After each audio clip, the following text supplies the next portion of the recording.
Having a new baby is the most exciting time for a couple, right up until the part where you start talking about what to name the little bundle of joy.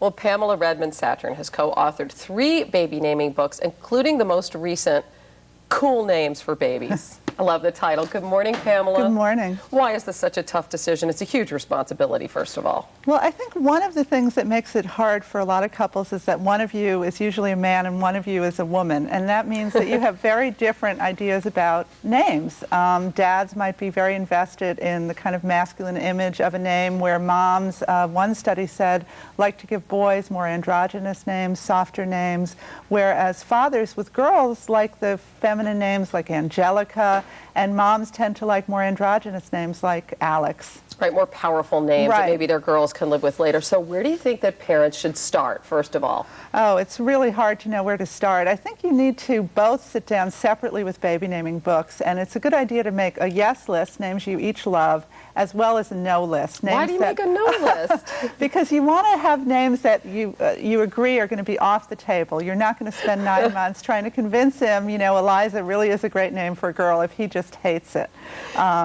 You say this is a great time to start talking about issues that you might encounter as parents, right? Are there certain questions that you need to ask each other or ask yourself? Yeah, that's a great point, because really, when you're talking about names, a lot of times you're talking about deeper, more important issues like gender image, like class, like family values, like your ethnic heritages and how you're going to blend those.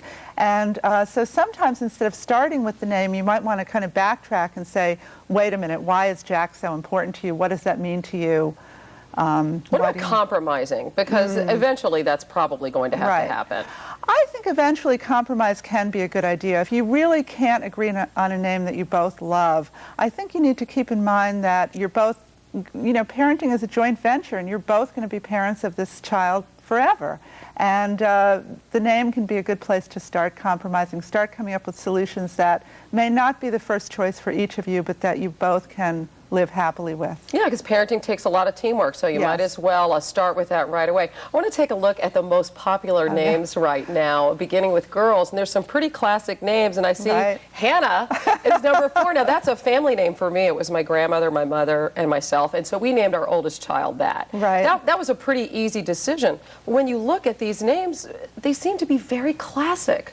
Well, some of them are. Emily, the #1 name, is certainly very classic. Madison, not really, though. No, Madison really started with Daryl Hannah in the movie Splash in the 80s. Really? Yeah, and so that name is basically a newborn name. Caitlin and Haley are both names that are that far up on the list because they have so many different spellings, and when you combine all the spellings, they zoom way up toward the top. You look at the boys, it's mostly biblical names, really. Boys do tend to get more classic names, and more boys get those top names. So you may have 5,000 more boys getting Jacob than you have girls getting Emily.